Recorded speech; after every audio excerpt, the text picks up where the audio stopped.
Hey everybody, welcome to Move the Sticks presented by Castrol Edge. DJ Bucky back with you. And Buck, we have got a lot to get to today with what's going on in the run-up to the draft. We have got so many exciting topics and I cannot wait to get started. How you doing, man? Man, I'm doing great, DJ. You talk about exciting topics, talking about pro days, we're spinning wheels. We're also going to talk about some of the things that we can do to help the Miami Dolphins. I can't wait to get started. Yeah, we're going to take the Miami Dolphins in that body shop. You get a chance to visit with Notre Dame quarterback Ian Book. Looking forward to that conversation. And we're also going to tee up some players we cannot wait to watch in upcoming pro days. So a lot to get to. But first, let's go to Happy Valley here. Let's go to Penn State, where at the Penn State Pro Day, I guess not a surprise to us, but man, Micah Parsons and Jason Owe put on a show. Man, they two freak shows in terms of their overall explosiveness and athleticism. DJ, just think about this. I mean, we're talking about two big-bodied defenders that are running in the reported sub 4-4 range. Talking about 4.3s from both of these dudes. Not only are they impressive athletes that can run in a straight line, but they're explosive and powerful, jump high, and do all these things. You have to be excited if you're a scout at Happy Valley seeing these kind of performances from these two athletes. Yeah, Jason Owe, one of the more intriguing edge rushers. Micah Parsons can do everything off the ball, on the ball as a linebacker. Fantastic player. Which gets me, let's dig into this a little bit here with Micah Parsons. As a football player, when we look at the scouting report, I mentioned his ability to play off the ball. He's got tremendous speed, range, versatility. You talk about the quickness to be able to see it and absolutely go, especially when you get him on the perimeter. You know, on the negative side, every now and then he can get a little bit lost inside with some of the zone read stuff that they face there. But, man, that is nitpicking. That is a darn good football player, Buck. DJ, he is a darn good football player. Why don't you show us a little tape? All right, we jump into the video, show you what I'm talking about here. First of all, can you stack blocks? Can you get off blocks when they get up to you cleanly? Absolutely. Press off, find the football, and get him on the ground. How about the ability to slip blocks? Can you slide underneath? No problem. Tight end wants to get you. I'm going to dip this shoulder right underneath him, get in a gap, and pick up a tackle for loss. How about that explosiveness and range? We'll give you an example of it right here. Look at the sideline to sideline. Going to beat you to spots. Even when he settles his feet, he can get going and close down the range. Now you see the explosiveness as a blitzer. Time it up, and then watch these last steps to contact. Those last 3 steps, you see the explosiveness. I think some teams would be intrigued to say, look, I can make this guy an outside linebacker and just let him rush. He might be a double-digit sack guy. Again, another example of what he does as a blitzer with that timing and burst. Really, it's limitless what you can do with him from a scheme standpoint, Buck. I mean, so many things that you can do with him. I think if you're a defensive coordinator who's creative, who wants to be very aggressive, he is the perfect chess piece to have in your line. You definitely want to look at him. But let me talk about the other guy, Jason Owe, because Jason Owe is a talented athlete, someone that's still coming into his own as a player. We talk about a guy that is long, rangy, athletic with 4.3 speed on the edges, hasn't quite put it together. But DJ, when I look at the tape, there's a lot to really fall in love with in terms of his potential. The first thing that stands out to me is his ability to really just kind of play off the edges. You just don't see guys who are this long, who can get off the snap and do some of these things. There you see him dip and rip, get around the corner, puts the quarterback on the ground. Once again, quick hands coming off the edge. You see the speed, you see the explosiveness, the way that he finishes and closes. But he's more than just a one-trick pony. Heavy with his hands, can knock and shock people at the point of attack. And then it's about finding the football. And so when you're looking at these skill sets, you know, man, he is a guy that you certainly can work with and develop. Here we go. Once again, plays hard, can chase it down from the backside. If I'm a D-line coach, I'm a defensive coordinator. I like seeing guys that have really intriguing tools. He is a guy that is a height, weight, speed specimen. You take him, give him some skill refinement. Who knows what you could have in a couple years. He looks like he has Pro Bowl caliber athleticism and traits. Well, I feel like I say this every year at the NFL Scouting Combine, but tip of the cap to the Penn State Strength Program. Every year their players test and put on a show, and once again they did it this year at the Penn State Pro Day. All right, we've had some big pro days that have taken place over the last week, Buck. How about singling out a couple players that have really stood out to you? Who do you like? Well, Rondale Moore is the first guy that stood out for me from Purdue. And when I look at Rondale Moore, I know he only measures in at 5'7", but man, when you put down numbers in a 4.2 range and you have a vertical that is over 40 inches, you certainly like that. And so even though he is a smaller player in stature, man, he plays big. Now, what I want to do if I'm an intriguing coordinator or someone who has creativity, man, can I put him in the slot? Can I use him in the run game? Can I put him as a third down back? What is the way to maximize Rondale Moore's potential? He is someone that stands out. There's another guy that also stood out to me, and that's Elijah Vera Tucker from USC. Versatility is really the key when it comes to scouting some of these prospects. He is a guy that can play offensive tackle. He can play guard. He's an explosive athlete. You see the numbers there on the screen. I mean, we always talk about these tackles and guys and Rashawn Slater and then Penei Sewell. You better put Elijah Vera Tucker's name in that conversation because he's a talented player, someone who can come off the board maybe much sooner than many imagine. Yeah, you wish the arms were a little bit longer, but man, you look at the bench, you look at the vertical, and then a really solid field work out there for AVT from USC, really helping himself there. I'm going to go to a couple players that stood out to me, and they're the same position. J.C. Horn and Patrick Surtain. We can start here with J.C. Horn as the corner, the son of Joe Horn, one of your former teammates there, Buck. But this is a very dynamic football player on tape. You see the explosiveness, and man, did it translate in this pro day with the numbers you see there on the screen. Jumped out of the gym, ran sub 4.4, and then the field workout and talking to folks that were there, very fluid, very smooth, very easy mover. And then when I see these workout numbers and I match it up with how competitive he is on tape, and if you wonder about that, just look up the highlights from the Auburn game. You can see for yourself what he did there. He's got a chance to be in the mix to be the first corner off the board. And if it's not him, I do believe it's going to be Pat Surtain from Alabama. Again, you're talking about big, physical, rangy, athletic corners. And look at the numbers. I mean, I give Horn credit. He bested these numbers just a little bit across the board. But when you have this size and you're jumping like that and running as fast as he did and play the football as well as he does, particularly in the workout, you got to show that off a little bit. Man, Buck, this is a two-man race following the Caleb Farley injury from Virginia Tech, having back surgery for the second time. I think it's a two-man race here to be the first corner off the board. DJ, watching them work out, man, it's like looking at two Olympic caliber decathletes. These guys are super explosive and athletic. And I really think the decision comes down to, do you want the explosive, dynamic man-to-man player in J.C. Horn, or do you want the refined technician and Patrick Surtain? And depending on the scheme that you play, it could lead you either direction. Both guys are talented top 15 players. No doubt. Two very talented players, and I think two of the safer players in the draft. It's going to be fun to watch when they come off the board.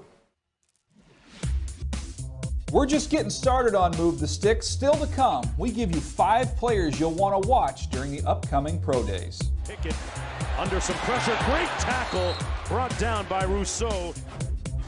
The Move the Sticks Body Shop is open, and the Dolphins have an appointment. How much work is it going to take to get the Fins back on the road to victory? Tucker by Lowe. Steps up. Lets it fly, and it's intercepted. But right after this break, Bucky sits down with the record-setting former Notre Dame quarterback Ian Book as he prepares for the NFL Draft. So I remember being a little kid. I remember wanting to play high school football. I remember wanting to play college ball, and now here I am. I want to play NFL football.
It's time for Be Prepared, presented by Castrol Edge. And let's talk Fighting Irish here. Looking at Notre Dame's all-time winningest quarterbacks, you see some familiar names on that list. See our buddy Brady Quinn up there at number 2 with 29.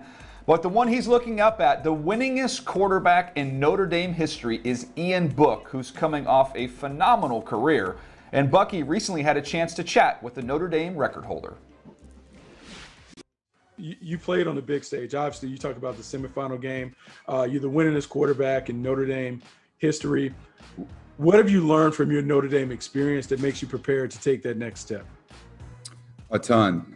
First, just my decision to go to Notre Dame it's been everything. I'm so glad I decided to do that in the first place. But the main thing I learned is just enjoy every moment.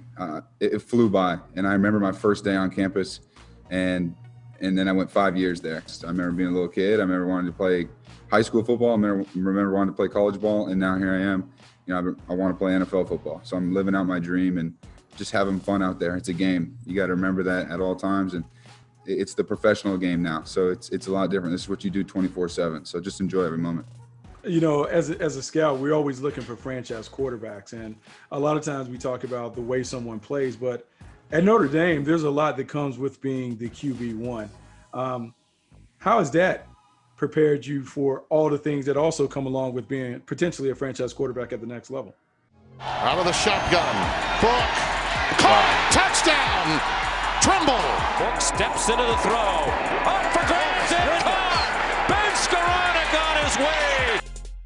Yeah, I think it prepared me as much as it probably could. When you talk about a university, there's a few out there where the quarterback, it's everything. I mean, Notre Dame's one of those universities where, when you're doing good, everybody loves you. When you're not doing good, everybody hates you. And that's just kind of that's part of it. And there's some other spots around the country where that target on your back is really big. And Notre Dame is one of those. But as a QB, that's why you play QB, in my opinion. You want all that. It's part of the game. It's part of the position. And Notre Dame's taught me everything, just how to handle that adversity. And at the end of the day, it's about the 11 guys on your team on the field, going after it and trying to achieve one goal. And those are the people that truly matter at the end of the day. But Notre Dame just got me ready for all that. No doubt about it. We were lucky. We weren't lucky, but we were fortunate enough to have some winning seasons. So it was all love. So your head coach is one of my favorites, Brian Kelly. Now, I know he can be a little hard on quarterbacks. High football IQ, the escapability to keep plays alive. And certainly, from our perspective, where we've really made, I think the kind of strides necessary is with Ian Book is a high completion opportunity. The guy throws strikes. He puts the ball on you. What is it like playing for someone who is very, very demanding when it comes to the performance and the expectations at the quarterback position? Yeah, Coach Kelly's awesome. It's been great. He's done a good job of, being not just a coach, but a mentor for me. He knows what it's like to be in the spotlight at Notre Dame, and he was in our meeting room. People always wonder, where's Coach Kelly during the meetings? He's in the QB meeting room, and he does that because he cares and he understands, what we go through and everything it takes to be a quarterback at the D1 level, especially at Notre Dame. So I give a lot of credit to him for just getting me ready, mentally, and he's been a phenomenal coach. He's been a mentor. He's taught me a ton, and I think he's close to being the winningest coach there. So I'm excited for him to achieve that. That was Be Prepared, presented by Castrol Edge. And when we look at Ian Book, the scouting report for me on him, you see it right here. His ability to create, he's able to create plays. He can climb up in the pocket, get away from pressure. He's really accurate when he gets on the move. He's just more of a playmaker. Also showing the ability in rhythm to be able to deliver the ball accurately. He doesn't have a huge arm, doesn't have that ideal size. Those would be kind of the knocks on him, Buck. But overall, I think this is a very intriguing player. Reminded me a little bit of a guy like Colt McCoy when he was coming out of Texas. Yeah, fantastic player. The one thing that we know about Ian Book is he has the ability to get his team to the winner's circle. He leaves Notre Dame as the winningest quarterback in school history. And when you see him play, he makes a bunch of plays when they need it in the clutch. And so if I'm going to take a quarterback, particularly a developmental quarterback, I want him to have a spark, some playmaking ability. I think he certainly has that. And I think that's going to give him a chance to carve out a nice career in the National Football League. Yeah, I feel like we've got a unique situation in this draft class. I think pretty much everybody agrees on who the top 5 quarterbacks are, and we can look at your list here on the side.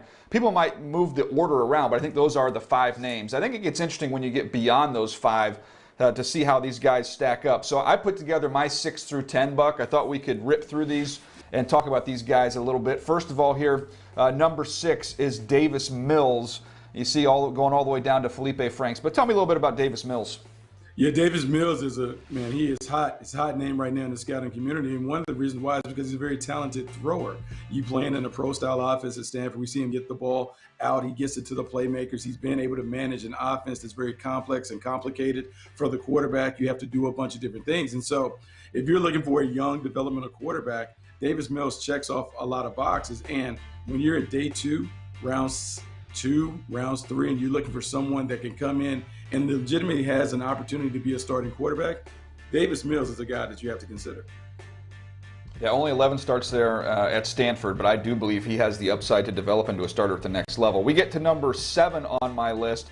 It's this guy right here, Kellen Mond from Texas A&M, who the trend line is pointing in the right direction. Got better each and every year. You saw the low interception totals there in 2020. Really made good decisions. He can make every throw. Goes down to Mobile, and he's the MVP of the Senior Bowl. So stock up on Kellen Mond. I think that's a good debate between Mond and Mills. Yeah, I think both of those guys are very, very talented. Kellen Mond is someone that really came on like game busters, really matured and developed under Jimbo Fisher. All right, who do you got next here on the list? I believe I had Kyle Trask. Bucky, tell me about Mr. Trask. Yeah, Kyle Trask from Florida. Man, he threw the ball all over the yard with tremendous success this season. Got the ball to the playmakers. He had a talented cast of playmakers, certainly, but he did a great job of getting them the ball where they can make plays. I think he's a little old school in the way that he plays, more of a traditional drop-back passer, but in an offense with a big offensive line that allows him to push the ball down the field and also work the outside part of the field, he certainly can be effective. He could have a nice career in the right spot. All right, the last one here on the order here, 6 to 10, is Felipe Franks. Feels like the SEC. A lot of these quarterbacks coming out of the SEC. The Florida transfer, huge, 6'6", big size, huge arm. You saw the numbers there on the screen. Again, I thought this was by far the best version of Felipe Franks that we saw during his college career. Made some wow throws down there at the Senior Bowl. Still a little bit inconsistent with his accuracy. That's why, to me, he's a little bit of a later round pick, Buck, but still offers you that upside as somebody with a big arm. Yeah, big time traits, size, arm talent, has experience playing in the game, played in a very competitive conference, had a great final season. And so what you're banking on with Felipe is that his game continues to evolve as he gets more time and experience working under the tutelage of NFL coaches. One thing we know, we just saw Dak Prescott cash a very large check as a quarterback who did not go on day 1 or day 2. We'll see if one of the guys on this list can be next. Coming up next on Move the Sticks, we spin the wheel of prospects. We match up some of the top cornerbacks with NFL teams next.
All right, I'm excited about this one, Buck, because we've got a new game here we're going to play on Move the Sticks. We're calling it Wheel of Prospects, and this is how it's going to work. We're going to spin the wheel one time.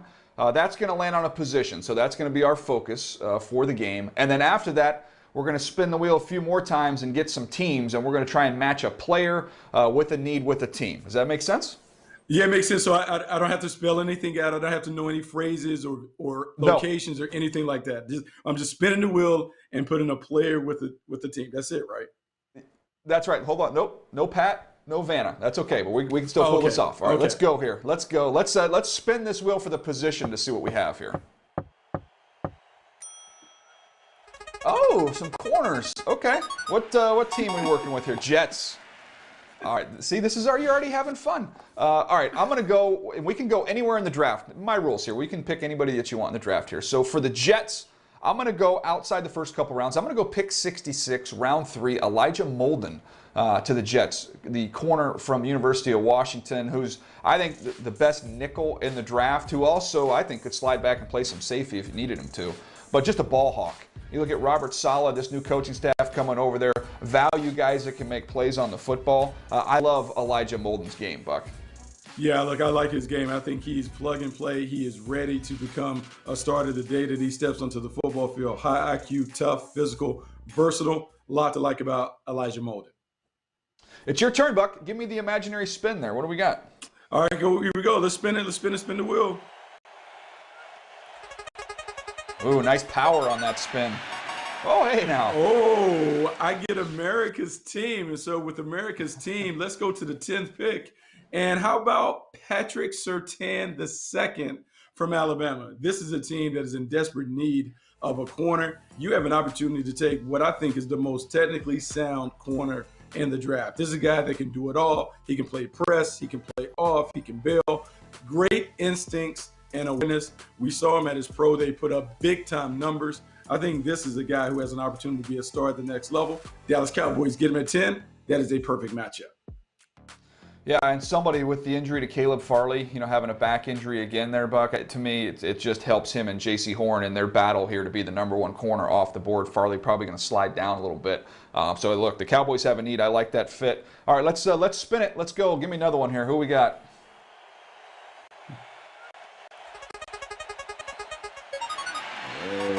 Oh, hey now. Hey now, the Chargers home game for me here. All right, I'm going to go pick 77, and I'm going to go to Syracuse, and I'm going to get the name right here. Afitu Melifonwu, the big, long, rangy, athletic corner. Put him opposite of Michael Davis for the Chargers. You'd have two real long, athletic guys. Had a good week down there at the Senior Bowl. For his size and length, his movement skills were real good. You don't see a ton of production there on the screen you're looking at there, Buck, but somebody who's got a lot of raw tools to work with, and somebody that I think is going to be very coveted in that range, probably in that 3rd round range. Yeah, he absolutely will be coveted. You see his length, you see his athleticism, just someone that you can take from the ground up and maybe build into a Pro Bowl caliber player. You have to like the traits that he brings to the table. Now, can we develop his skills? Oh, I think we got time for a couple more. Spin it away here. What do we got? Okay, here we go. Big bucks, no whammies. Here we go. Let's spin it. Wrong game. Come on. All right, San Francisco 49ers. I am thinking in the 2nd round with the 43rd pick. How about Tyson Campbell from Georgia? Tyson Campbell is one of those big athletic corners that you love to have on the perimeter. Over 6 foot, can run like a deer. Great footwork and athleticism and movement skills. When you see him on tape, man, you really see him get in the hip pocket, play with tremendous leverage, and maintain great positioning down the field. You want to see him get his hands on a few more balls, but he is someone that has some traits that you really like if you're a defensive coordinator in the league. Again, real fluid for big corner, very fluid mover. We saw that as you're looking at him right here at that Georgia Pro Day. Had a nice workout there. All right, last one here. Let's give the wheel one final spin, which I think that Pat Sajak might own the rights to that. But anyways, one final spin. What do we got here? Ooh, all right, here we go. Philadelphia Eagles. They could very well take a corner. I wouldn't sleep on Patrick Surtain there with the 6th overall pick. But let's say they wait till round 2. A guy they should be familiar with, Asante Samuel. Let's go to somebody that they've already seen. They've already seen his dad and the success that he had there with the Eagles. So we go get Asante Samuel with the 37th pick in the draft. Outstanding ball skills, Buck. A really, really good football player. I was kind of questioning or wondering what that speed would look like, the top end speed. Then he goes to his pro day, rips off a low 4.4. So he's checked those boxes, was even a little bit taller than you thought he would be. But I was there with the Eagles when his dad was there, and those ball hawking, playmaking skills were very well appreciated, and I think you're going to see the same here with his son. Absolutely. I think you will see the same. It's ironic that we're seeing so many former NFL players have their kids in this draft, and most of them are DBs. Asante Samuel Jr. has certainly picked up the family business. He is a guy that does a great job of reading and anticipating routes, something that I'm sure he learned from his dad, because his dad was one of the best at it. Ball hawk, no doubt. All right, I had fun. I know you had fun. Wheel of prospects. It's taking over the country right now, but that was fun. Coming up next on Move the Sticks, the Dolphins are rolling into the body shop. How much work will it take to get Miami on the road to success?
All right, let's keep things going here on Move the Sticks, presented by Castrol Edge. And yes, we're back in the body shop, Buck. And today we're taking a look at the Miami Dolphins.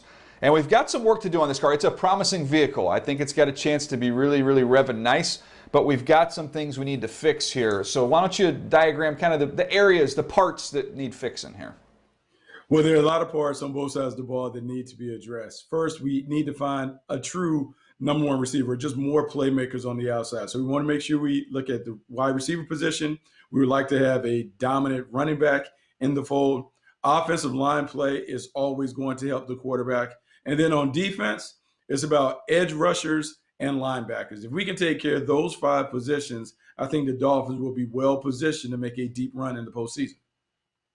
Well, you mentioned receiver as one of those positions, which can get us to our next-gen stats powered by Amazon Web Services. Will Fuller, who they did bring over in free agency, is going to help him out here with some big playability down the field. You check it out, 3 balls down the field, big plays for him this last year, only 2 for the Miami Dolphins. So it's going to be a big addition. He's going to help them in that regard. So Will Fuller, I like that move, Buck, what he brings. Somebody that can really get over the top. He absolutely can get over the top. You're talking about a big play specialist, someone that can run past defenses. He really opens up the field for the rest of the wide receivers. And when you think about Tua Tagovailoa, not only being able to push it down the field, but his ability to throw it underneath. If you have a legitimate threat that the defense has to worry about, particularly a big play specialist. It just creates more space and more opportunities for him to work the underneath areas.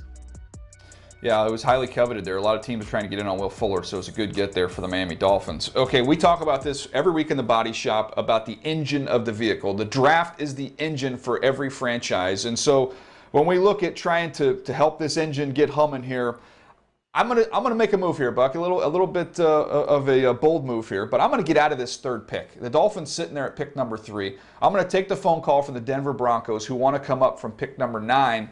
And what I'm going to get out of this deal, I'm going to get the 9th pick, the 71st pick, and I'm going to get next year's 1 and 3, which is going to give us a lot of resources here to get this engine fixed. You like or you don't like here? No, I do like that, because what we want to do is we want to get a bunch of blue chip players to put around the young quarterback, but also continue to upgrade the overall talent on the roster and that defense as well. And I think where they're situated at pick 3, prime spot for a team to come up for a quarterback. They can slide back without going outside the top 10 and still get an impact player at a position of need. So why don't you start us off here? They got the 9th pick now with this trade taking place. Who do they take?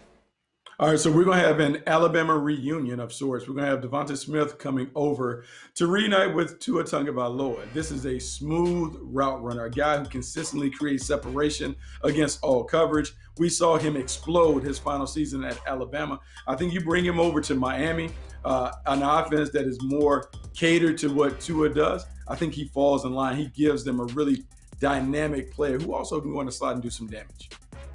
Yeah, a pure route runner. Somebody's going to be able to uncover underneath as well. They've got some guys now that can get over the top, adding Will Fuller.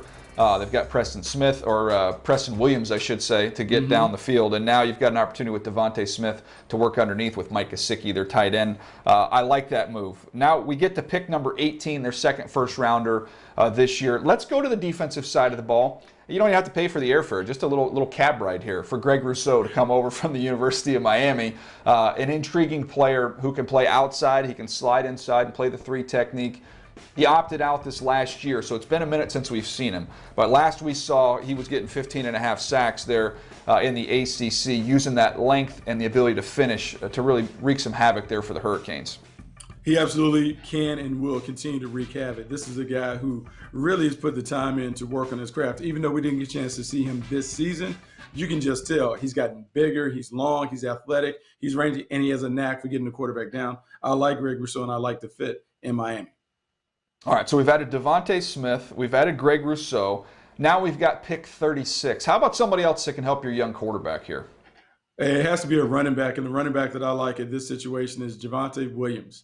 When you look at Javonte Williams, he is someone that is terrific with the ball in his hands, not only as a runner going inside in between the tackles and also on the edges, but catching the ball out the backfield. He has a full toolbox when it comes to playing the position. Plus, he also brings some nastiness. When you watch his tape, you see him finish runs with authority. He adds a little toughness and playmaking ability to this offense. He'll make the game so much easier for Tua Tagovailoa. Adding playmakers around Tua, somebody that, again, is that physical inside pounder, but somebody that can be a real asset in the passing game, not just going out catching the ball, getting involved in a screen game, but somebody who's one of the better pass protecting backs in the entire draft as well. So we're reshaping this offense around Tua Tagovailoa. That gets us here to pick number 50. And I've already got Greg Rousseau, one defensive lineman. There's no law, Buck, that says you can't double up at a position. And that's what we're going to do here. We're going to go Peyton Turner from Houston, who is somebody that intrigues me, man. We saw him down there in Mobile at the Senior Bowl. Somebody who is 6'5", very long, very explosive, had some dominating tape when you watched him this year. He dropped about 15 pounds from 2019 to 2020, and you saw the explosiveness. But now we've paired Peyton Turner up with Greg Rousseau. We've got bigger, we've got longer, we've got versatile chess pieces that Coach Flores can move up and down the line of scrimmage. I think we start to change the look and the dynamic on this front with these two guys. Man, you talk about the front on defense changing. I want to continue to add pieces to the offensive line because we talk about the identity. The identity up front has to be toughness, has to be physicality. So how about in the 3rd round, we go and get Deontay Smith from East Carolina. And I'm thinking right around, the 71st pick, he should be available. Yep. When we had a chance to see him, very athletic, very smooth and fluid in the way that he changes directions, also combines that with his ability to play with quick hands. He has the ability to finish. He knocks people off their path. And so as we're building up this fortress around the king, which is Tua Tagovailoa, I want to make sure I have enough athletic guys in front of him to make sure he doesn't feel any pressure and he's able to throw from a cocoon. Man, they're building a very athletic offensive line. You think about what they did last year in the first round, being very athletic at the left tackle position. Now you continue to add to that here with Deontay Smith. I like the direction that we're going here with the Dolphins. Let's get one more bonus pick in here. Pick 81. Well, let's go to Georgia and get linebacker Monty Rice, somebody who can really run. A run and hit linebacker. Worked out well at the Georgia Pro Day. You watch him move around. Plays with a little tempo, a little energy as well, which I think will be appreciated down there in Miami. So we look at it after the trade that we made, Buck, and we look at what we've been able to accomplish here with Devontae Smith, Greg Rousseau, Javonte Williams, Peyton Turner, Deontay Smith, Monty Rice. That is a heck of a haul here to help overhaul this engine with the Miami Dolphins. Yeah, they're close. They were close a season ago. I think this brings them closer to getting to the tournament and making some noise when they do get into it. Yeah, and you got to remember, after we made this trade with the Broncos here inside the body shop, we collected a first-round pick and a third-round pick next year. So they continue to add to their treasure chest of picks. This will be, what, the third year in a row they'll have multiple first-round picks if they can pull off a trade like this, which to me gets us to the conversation about Tua.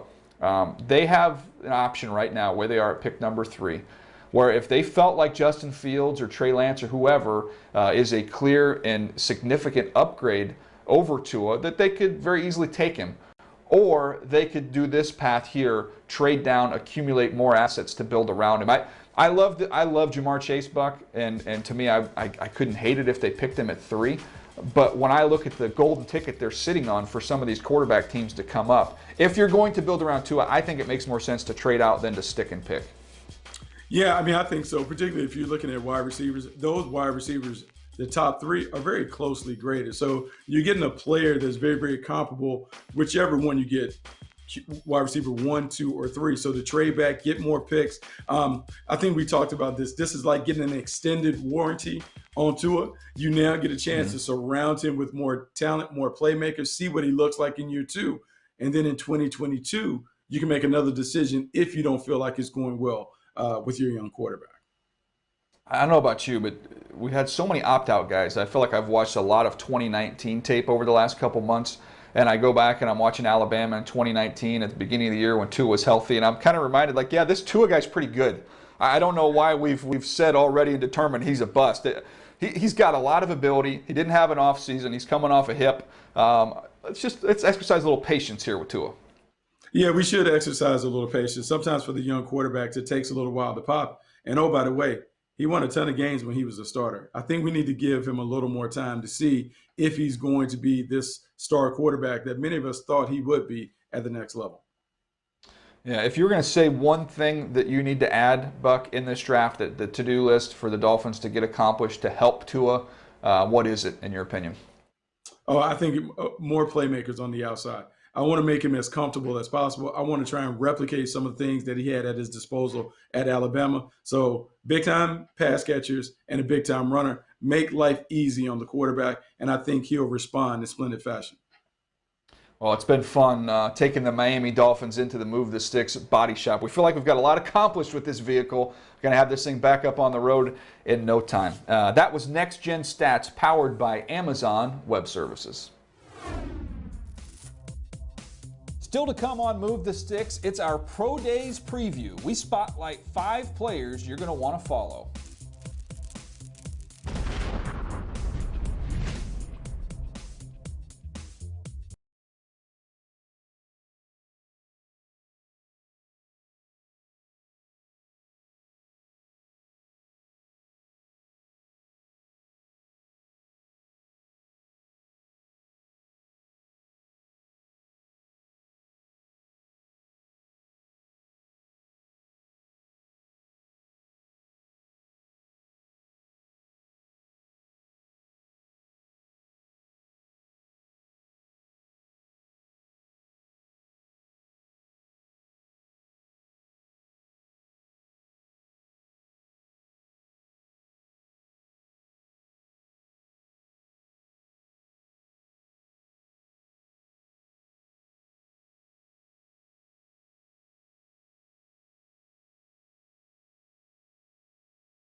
Well, I don't know if you have plans next Wednesday, but you're going to want to cancel them because we've got a treat for you here at NFL Network with a trio of pro days. LSU, Florida, and Notre Dame. They're all going to be on our air. We're going to cover them Wednesday, March 31st at 11 a.m. Eastern. Jamar Chase, the top wide receiver in the draft. Kyle Pitts, the #1 playmaker in the draft. And Jeremiah Owusu-Koramoah leads a very talented group of Notre Dame football players that are going to be highly coveted in this draft process. Owusu-Koramoah probably going to find his name called between 10 and 20, an outstanding football player. So again, that's Wednesday, 11 a.m. Eastern, right here on NFL Network. All right, Buck, we've got a bunch of other pro days coming up here in the next week, which gets us to some interesting names to follow here. So who do you have your eye on as we kick these pro days off? Well, I want to go to the University of Minnesota and look at Rashad Bateman. Rashad Bateman is one of the best wide receivers in this draft. And when I look at him, he reminds me a lot of Mike Thomas and A.J. Brown.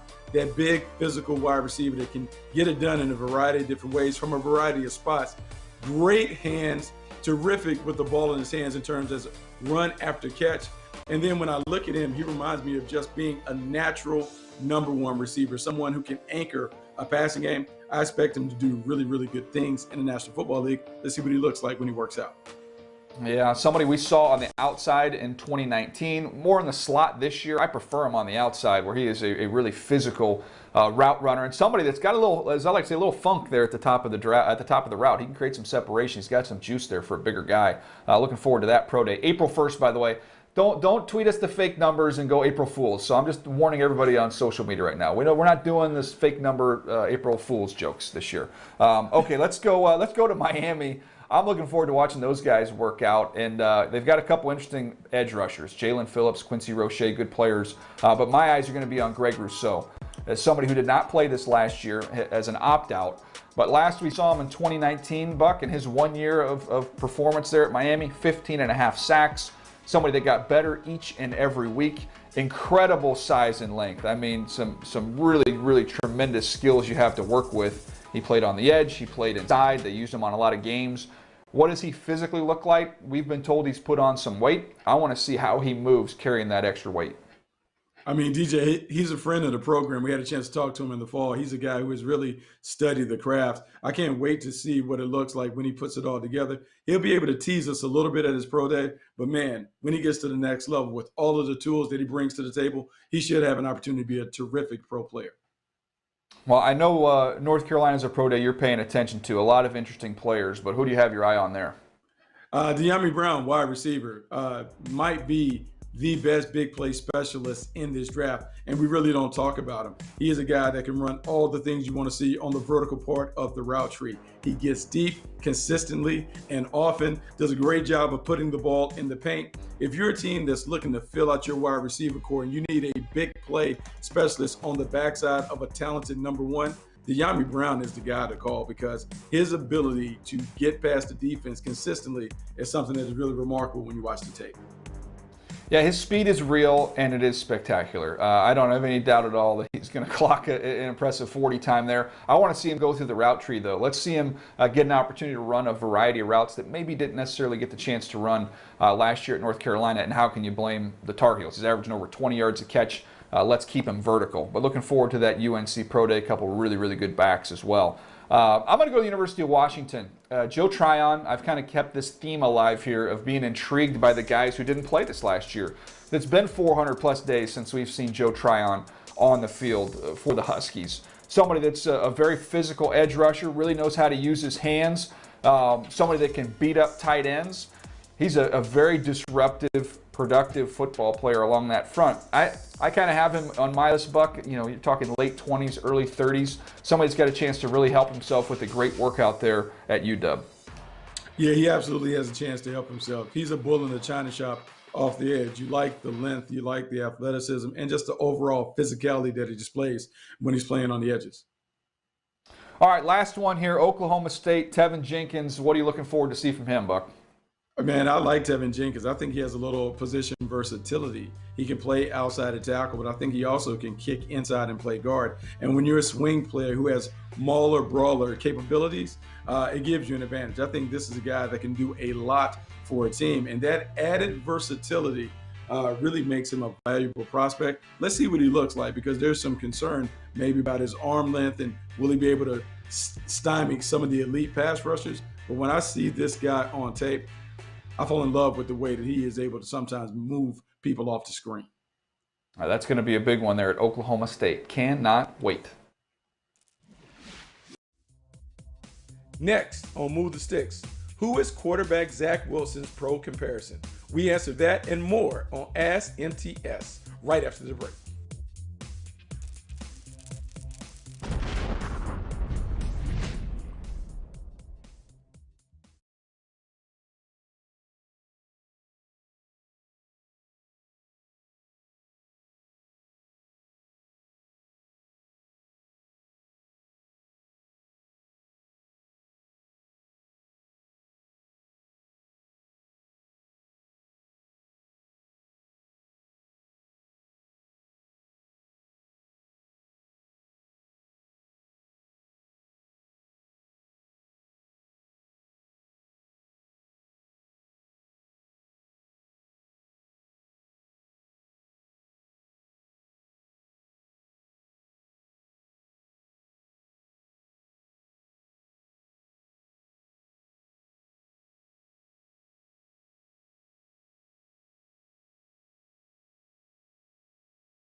The thing that Josh did was he just with flying colors was really smart on the fly, and his pro day he made great throws in the private. He threw the ball well. Again, we felt that he had a lot of things that we liked, and he had the things that he wasn't doing well. We thought he would have the drive, and he's really shown that. And he works every offseason with Jordan Palmer, just to kind of critique and clean up some of the areas. And this year, he's made a jump each year. This past year was probably his biggest jump yet. That was Bills General Manager Brandon Beane chatting with our buddy Steve White and Jim Trotter over on the Huddle and Flow podcast. Of course, Beane describing Buffalo's evaluation process and the improvement of Josh Allen. Meanwhile, the guy you're looking at on the screen right here, a guy Zach Wilson from BYU, Bucky and I believe, could be going to the New York Jets. Maybe a budding rivalry on the horizon there in the AFC East. That coverage begins of the Pro Day at BYU, 1 p.m. Eastern, right here on NFL Network.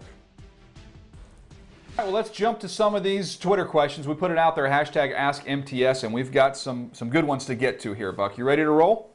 Man, let's do it. Okay, here we go. First one here. This is from Mark. He wants to know, which current or former NFL player does Zach Wilson remind you of? What do you think? I know the conversation has been about Aaron Rodgers, but he kind of reminds me a little bit of Jeff Garcia, just in terms of the way that he moves around. He has a bigger arm than Jeff Garcia, but I can see him making a ton of plays like Jeff did on and off the script.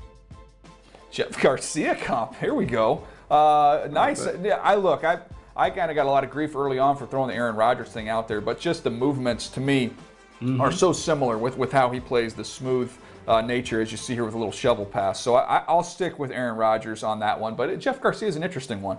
All right, Phil has our next question here. This is last year you had a list of the most competitive, scrappy players. Who is on that list this year? Let me give you a couple here, Phil. I'll go with Sante Samuel, corner from Florida State would be on there. And Shakur Brown, another corner from Michigan State. Both those guys, maybe not the ideal size, but very tough, very feisty, very scrappy. So that's what I have there. I think we can squeeze in another one here. Andrew, who are some of your top players most likely to fall into the last half of the first round? Buck, who do you think could fall in this draft?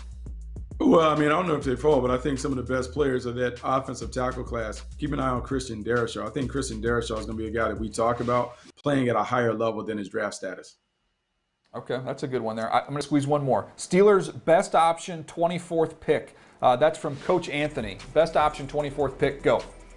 But they haven't been the same since they lost Le'Veon Bell. How about Najee Harris? Giving them a big-time running back that can not only run it, but can catch it out the backfield. Someone that will allow Ben Roethlisberger to utilize all of his talents. I like that one there. Najee Harris, get a little physicality back with that Steelers offense. I think that would be a good fit. Well, look, this has been a fun day today. I hope you guys have enjoyed hanging with us. We've had a blast. I want to thank Ian Book for joining us. I want to encourage you guys, check out the podcast, NFL.com/podcast. You can find us there and all of our video, NFL.com/MTS video. That's going to do it for us. Thanks for watching Move the Sticks, presented by Castrol Edge.